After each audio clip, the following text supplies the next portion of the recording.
আজ বাজেটে যুবশক্তি ভরসা কার্ড প্রকল্পে সমস্ত ডিটেলস বলা হয়েছে। কবে থেকে টাকা পাবেন আপনারা যুবশক্তি প্রকল্পে, এরই কী শর্ত রয়েছে আজ কিন্তু বাজেটে সমস্ত কিছু বলা হয়েছে। কারা টাকা পাবেন না, পরিবারে আপনাদের আয় কত থাকতে হবে, এছাড়াও আর কি প্রকল্পে টাকা পেলে এই সুবিধা আপনারা পাবেন না, এই বিষয়গুলি নিয়ে আমরা আজকের ভিডিওতে সম্পূর্ণ আলোচনা করব। তাই ভিডিওটি আপনারা শুরু থেকে শেষ পর্যন্ত অবশ্যই দেখবেন। তো চলুন শুরু করা যায়। তো দেখুন এই সংক্রান্ত নতুন কি আপডেট এসছে আজকে যুবশক্তি প্রকল্প নিয়ে বাজেটে। বাংলার বেকার যুবক যুবতীদের আর্থিক সহায়তার লক্ষ্যে যুবশক্তি প্রকল্পের ঘোষণা আগেই করছে শুভেন্দু অধিকারী মন্ত্রিসভা থেকে। এবার এই প্রকল্প নিয়ে রাজ্যে বাজেটে বড় ঘোষণা করে দিলেন অর্থমন্ত্রী স্বপন দাশগুপ্ত। অর্থমন্ত্রী বাজেটে জানিয়েছেন কল্যাণমূলক পদক্ষেপ হিসেবে যুবশক্তি প্রকল্প চালু করার চূড়ান্ত প্রস্তুতি নিচ্ছে এবার কিন্তু রাজ্য সরকার। তারপরে দেখুন 2026 সালে বিধানসভা নির্বাচনে ইস্তহার দেওয়া প্রতিশ্রুতি পূরণের লক্ষ্যে এই প্রকল্পের অধীনে যোগ্য উপভোক্তাদের প্রতি মাসে কিন্তু 3000 টাকা করে বেকার ভাতা দেওয়ার প্রস্তাব পেশ করেছে। তো বুঝতে পারছেন এবার কিন্তু যুবশক্তি প্রকল্পে কিন্তু বেকার যারা যুবক যুবতী রয়েছে তাদের কিন্তু প্রত্যেক মাসে কিন্তু 3000 টাকা করে কিন্তু বেকার ভাতা দেওয়া হবে। ইতিমধ্যে এই প্রকল্পের জন্য যুবশক্তি ভরসা কার্ড পোর্টালে তৈরি করা হলেও আবেদন প্রক্রিয়া শুরু তারিখ বিস্তারিত নির্দেশিকা খুব শীঘ্রই কিন্তু জানিয়ে দেবে সরকার। তার আগে আজ বাজেটে ঘোষণা করা হয়ে গেল কবে থেকে চালু হবে যুবশক্তি ভরসা প্রকল্প। তো বুঝতে পারছেন আজ কিন্তু বাজেটে পেশ করা হয়ে গেছে এবং ডেট তারিখ কিন্তু ঘোষণা করা হয়ে গেছে যে আপনারা ব্যাংক অ্যাকাউন্টে কবে থেকে যুবশক্তি প্রকল্পে 3000 টাকা পাবেন। দেখুন কি বলা হয়েছে। বাজেটে প্রস্তাব দেওয়া হচ্ছে 21 থেকে 45 বছর বয়সী যোগ্য শিক্ষিত বেকার যুবকদের মাসিক ভাতা দেওয়ার উদ্দেশ্যে আগামী অক্টোবর 2026 থেকেই যুবশক্তি ভরসা কর্মসূচি চালু করা হবে। এই স্কিমে গ্র্যাজুয়েশন বেকারদের জন্য প্রতি মাসে 3000 টাকা, অন্যদের মাসে 2000 টাকা ভাতা দেওয়া হবে। তো বুঝতে পারছেন যুবশক্তি প্রকল্প টাকা নেওয়ার জন্য আপনাদেরকে প্রথমত কী রয়েছে শর্ত। প্রথমত কিন্তু 21 থেকে 45 বছর কিন্তু বয়স হতে হবে, আর যোগ্য শিক্ষিত কিন্তু বেকার যুবকদের এই টাকা দেওয়া হবে।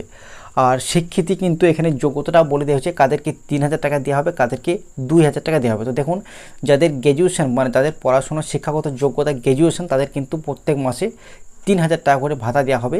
আর যারা কম পড়াশুনো আপনাদের ধরুন কাউরি মাধ্যমিক কারো উচ্চ মাধ্যমিক, তো তাদেরকে অন্যদের কিন্তু 2000 টাকা, তো তাদেরকে কিন্তু 2000 টাকা প্রতি মাসে দেওয়া হবে। ঠিক আছে, তো আপনারা শর্তটা বুঝতে পারেন। আর আরও কী বলা হয়েছে দেখুন, মুখ্যমন্ত্রী শুভেন্দু অধিকারী সাংবাদিক বৈঠকে এই বিষয়ে কিন্তু স্পষ্ট করে জানিয়েছেন যুবশক্তি প্রকল্প কর্মসূচি যে সকল পরিবারে আয় মাসে 1 লক্ষ টাকার কম, যারা অন্য কোনো সামাজিক সুরক্ষা প্রকল্পের সুবিধা পাচ্ছেন না, শুধুমাত্র সেই সব পরিবারে প্রার্থীর জন্য প্রযোজ্য হবে। তো বুঝতে পারছেন যে সকল পরিবারের মানে মাসে 1 লক্ষ টাকার কম আয়, তো বুঝতে পারছেন যদি আপনাদের পরিবারে মাসে 1 লক্ষ টাকা যদি কম আয় থাকে তবে কিন্তু আপনি এই যুবশক্তি প্রকল্পে কিন্তু সুবিধা পাবেন। এছাড়াও কিন্তু দেখুন আরেকটা শর্ত দেওয়া হয়েছে, শুধুমাত্র সেই সব পরিবারে এই প্রার্থীর জন্য প্রযোজ্য হবে কোনো যারা অন্য কোনো সামাজিক সুরক্ষা প্রকল্পের সুবিধা পাচ্ছেন না। এটাও কিন্তু একটা সমস্যার কারণ। এটা যদি বলা হয় যে আপনাদের পরিবারে যদি কোনো সদস্য সামাজিক সুরক্ষা প্রকল্পে যদি কোনো সুবিধা পান, তাহলে কিন্তু যদি বলে পাবেন না, তাহলে এটা কিন্তু অনেকে কিন্তু বাদ পড়তে পারেন। তো এই বিষয়টা কিন্তু এখনও পর্যন্ত ক্লিয়ার হয়নি যে পরিবারে দেখুন প্রত্যেকটা এখন বর্তমানে প্রত্যেকটা পরিবারে কিন্তু কেউ না কেউ কোনো প্রকল্পের সুবিধা পাচ্ছেন, কেউ অন্নপূর্ণা ভাণ্ডার পাচ্ছেন, কেউ বৃদ্ধ ভাতা, কেউ প্রতিবন্ধী ভাতা টাকা পাচ্ছেন। তো এই সিস্টেমটা যদি বলা হয় তাহলে কিন্তু অনেকেই কিন্তু বাদ পড়তে পারেন। তো এই বিষয়টা কিন্তু এখনও পরিষ্কার নয়। তো সমস্ত যখন গাইডলাইন ক্লিয়ার করে দেবে তখন কিন্তু আমরা জানিয়ে দেবো ডিটেলসটা একদম।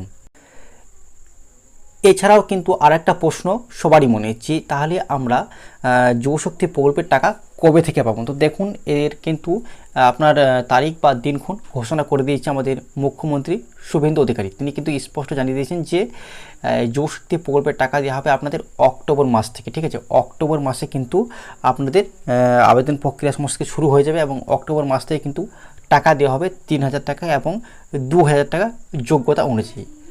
তো আজকের এই যুবশক্তি প্রকল্পের ছোট্ট আপডেটটা এই পর্যন্তই ছিল। এই ধরনের আরও নতুন আপডেট পাওয়ার জন্য আপনারা চ্যানেলটি অবশ্যই সাবস্ক্রাইব করে রাখবেন। ধন্যবাদ।